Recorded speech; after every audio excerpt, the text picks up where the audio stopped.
Sophocles, Athens' playwright general. What if the greatest playwright of ancient Greece wasn't just an artist, but also a general, a treasurer, and a civic leader who shaped his city as profoundly as he shaped theater itself? Welcome to the extraordinary life of Sophocles, a man whose genius touched every corner of Athenian society during its most glorious era. Around 496 BCE, in the peaceful suburb of Colonus, just outside Athens, a boy was born into privilege and promise. His father, Sophocles, ran a prosperous armor-making business, which meant young Sophocles enjoyed advantages most Athenians could only dream of. He received the finest education available, studying music, poetry, dance, and athletics. But wealth alone doesn't create greatness. What set Sophocles apart was something deeper, an innate charm and natural talent that people noticed immediately. When Sophocles was just 15 years old, something remarkable happened that would foreshadow his entire life. In 480 BCE, the Greeks achieved one of history's most decisive naval victories at the Battle of Salamis, crushing the invading Persian fleet. Athens erupted in celebration, and for the victory chorus, the city's leaders chose a teenage Sophocles to lead the performance. Imagine that moment. A 15-year-old boy standing before his entire city, leading the celebration of their greatest triumph. It wasn't just his voice or his dancing that earned him this honor. It was his presence, his ability to embody the spirit of Athens itself. That early recognition proved prophetic. At 27 years old, Sophocles entered his first dramatic competition at the city Dionysia, Athens' most prestigious theatrical festival. Drama competitions were serious business in ancient Athens, where playwrights competed for glory before thousands of citizens. The reigning champion was Aeschylus, the acknowledged master of Greek tragedy, a titan who had dominated the stage for years. Nobody expected the young newcomer to win. But Sophocles didn't just compete.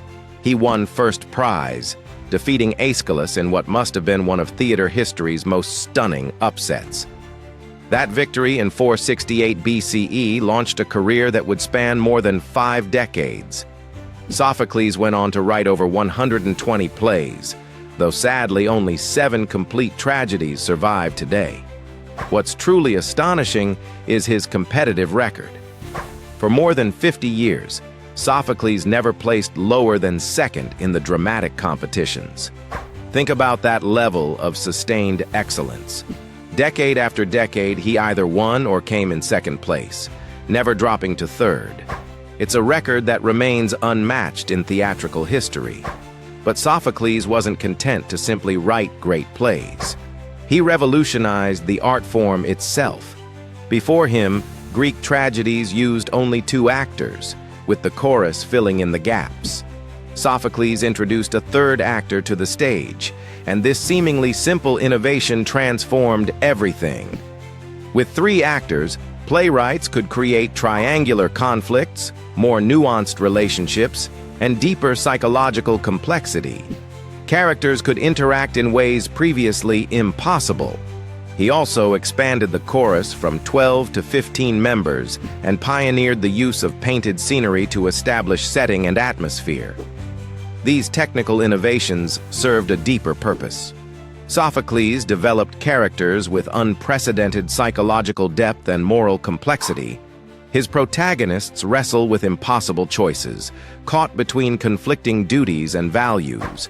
They're not simply good or evil. They're human beings, facing dilemmas that have no perfect solutions, struggling with pride, duty, love, and fate.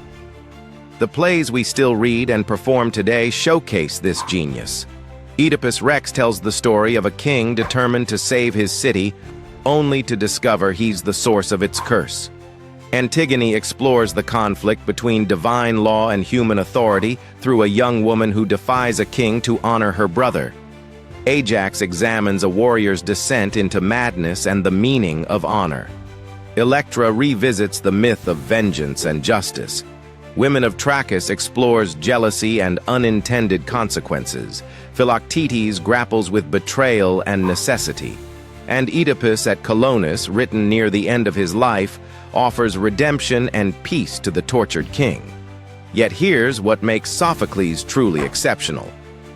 While dominating Athens' theatrical scene, he simultaneously served his city in the highest civic and military positions. This wasn't common. Artists and politicians usually occupied separate spheres. But Sophocles lived during Athens' golden age, the mid-5th century BCE, when the city reached its peak of power, wealth, and cultural achievement under the leadership of Pericles. Sophocles and Pericles were friends, and the playwright held positions of real responsibility. He served as a treasurer, managing funds for the Delian League, Athens' alliance system. This wasn't ceremonial. It required financial acumen and trustworthiness with enormous sums of money. Even more surprisingly, Sophocles was elected as a general, a strategos, commanding military campaigns alongside Pericles himself. A playwright leading troops into battle seems almost absurd to modern sensibilities, but it reveals how highly Athenians regarded him. They trusted him not just to move audiences, but to lead armies and manage their treasury. This combination of artistic brilliance and civic leadership reflects something fundamental about Athenian culture. They didn't separate art from life, beauty from truth, or creativity from citizenship.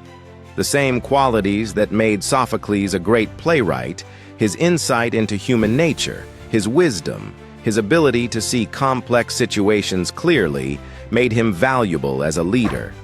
Sophocles lived an extraordinarily long life for ancient times, reaching approximately 90 years old. He witnessed nearly the entire 5th century BCE, from Athens' triumph over Persia through its golden age and into the devastating Peloponnesian War with Sparta. He died around 406 BCE, just before Athens' final defeat, spared from witnessing his beloved city's humiliation. Legend surrounds his final years. One story claims that in old age, his sons tried to have him declared mentally incompetent, hoping to gain control of his estate. Sophocles reportedly defended himself in court by reciting passages from Oedipus at Colonus, the play he was currently composing. After hearing his magnificent poetry, the judges immediately dismissed the case. Whether true or embellished, the story captures something essential. Sophocles was creating until his final breath, his mind sharp and his artistry undiminished. The influence of Sophocles extends far beyond ancient Athens. His plays established templates for dramatic structure that writers still follow. The concept of tragic irony, where the audience knows more than the characters, reaches its peak in Oedipus Rex. His exploration of fate versus free will continues to resonate. Do we control our destinies, or are we caught in patterns beyond our power to change? Sophocles doesn't offer easy answers. He presents the question with such power that we're still grappling with it 25 centuries later. Modern psychology owes him a debt too. Sigmund Freud named the Oedipus complex after Sophocles' most famous character, recognizing in that ancient tragedy insights into human psychology that remain relevant. Directors, actors, and audiences continue finding new meanings in these ancient texts, proof of their enduring vitality.